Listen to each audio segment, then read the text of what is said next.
Hey, I'm Thomas. For my YouTube channel, I often review cars also here around in the Munich area. Recently, I also did the XPENG G9 and was pretty impressed with the technological advancement. And I'm meeting here the Vice President of XPENG, Brian Gu, and we're going to find out how's he going to tackle the European market, maybe even concisely the German market, the toughest automotive market in the world.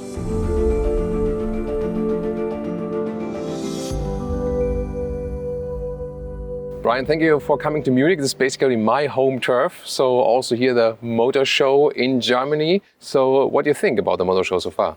Feels very exciting. When I was here, I saw the crowds and saw all the vehicles and also saw a lot of names and brands that's represented here. Very happy to be part of it. And recently, I heard that you have driven our G9. What do you think? Yeah, so testing the G9 was really interesting to me, so I've tested a lot of different Chinese brands and of course also the existing ones. And it was really interesting to see this really high build quality of the interior. So I'm really surprised how you did that since you're still a very young company. The software versions, of course, you see it needs some tweaking here and there to adapt to the European market. I think you're still working on that, right? There's a lot more work we need to do to improve on that. But I'm very excited that we're bringing the Chinese technology and Chinese product to Europe and hopefully soon to Germany as well.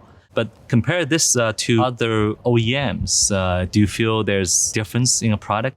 Yeah, I mean, as I said, especially as for the interior build quality, it's maybe not even like on an equal level, but even higher than most of the other brands at this moment, actually.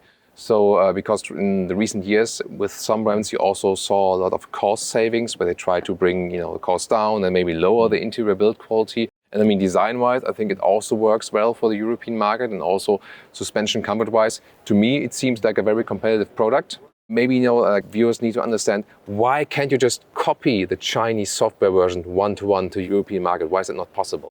Well, I think there's a number of differences we need to be really mindful. First of all, I think there's different customer preferences. In China, I noticed that Chinese consumers are so eager to embrace change and new things. So there's much faster evolution of product cycle. What I felt in the Europe, consumers are still very focused on maintaining their traditional habit. They still want to ensure, smooth transition to new technology. So the adaptation is a very different time curve. So that's why I cannot strictly copy the development in China to Europe because the user behavior and preferences are different.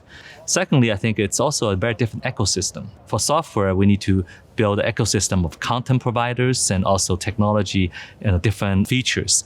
In order for the base software to be productive and enjoyable, you have to really connect it to local content. And then thirdly, I think especially on the topic of, for example, autonomous driving, obviously we are one of the best autonomous driving technology in China, but there's a lot of localization we need to do. For example, we need to understand the street signs in Europe, understand the street rules and driving behaviors. And I think receiving the right feedback, such as yours, will be very important for us to really optimize the features. What are your plans for the European market or maybe even other markets, and how you want to really roll out that when getting to the customer? We're new to Europe, so we're learning as we're going. But one thing is very clear. One is that we want to make sure we design the customer journey as local as possible. That's why, for example, when we entered Europe in these current 4 markets, we're actually adopting a hybrid approach. We have direct owned stores as well as service centers. But at the same time, we also work with our partners to cover a much wider area. And then for the other European countries, we also are really trying to adapt to specific distribution models to customize for these specific markets. So for example, we actually have tried to do a lot of the community linkage programs. We sponsored the Arctic Race in Norway just last month, which is a very interesting program that also is consistent with our corporate mission, relates to environment and carbon emission reduction. So there are so many brands coming up now, and already from the existing ones and then all the new emerging ones. Where would you say is your unique selling point? XPENG always want to do, define ourselves differently. We want to define ourselves as an auto company with a technology soul. We want to be viewed as someone that really focus on R&D and innovation. That's why, if you look at our product, it possesses a lot of leading edge technology packed in an offering that's high quality, but also addresses customer needs in a much more affordable price segment. We have the high voltage platform that allows us to have ultra fast charging, the cabin operating system that's we developed full stack ourselves. Our autonomous driving, obviously, right now is only in China, but we will, slowly launch the capability for outside of Chinese markets as well. Over time, I think customers will understand XPENG really means leading technology in a model that caters to their daily needs. So VW have just invested $700 million in your company. What do you think was the main reason actually that they chose you and not someone else? Well, I think first of all, VW and XPENG share a vision of electrification and smartification.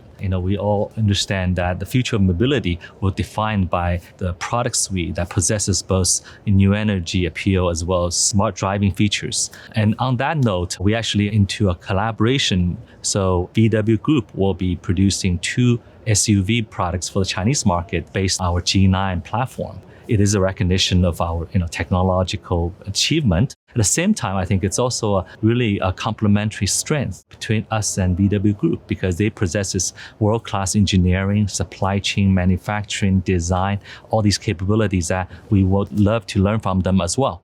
So at this moment, customers here in Europe are still skeptical about new brands. What can you as a business owner do to maybe connect the markets and connect people again?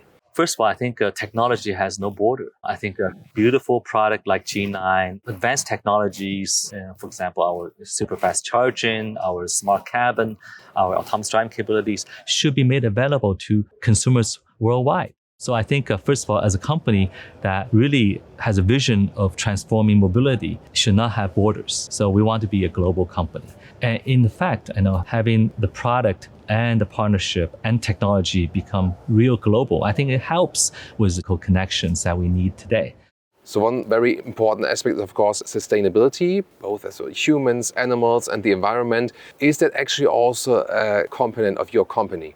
Well, I think first of all, sustainability, or in another word like ESG, another phrase, is something that as a company we focus very, very seriously. And also at the same time, we are trying to do the best job we can to become a top ESG company. If you look at the ESG ranking by MSCI, XPENG is actually rated AA. It's actually the highest rated auto company in the world.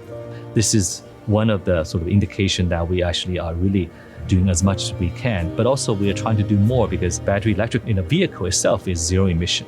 But also we want to make sure the life cycle of the product, from the raw materials, from the supply chain, from the manufacturing, all the way to user experience and utilization of the vehicle can have the lowest carbon footprint as well. These were some very interesting insights we got here. I hope you also enjoyed the show and could learn something more about XPENG and also about everything else here on the IAA Motor Show. Stay tuned, maybe on my channel, of course, here also on the XPENG channel. See you next time.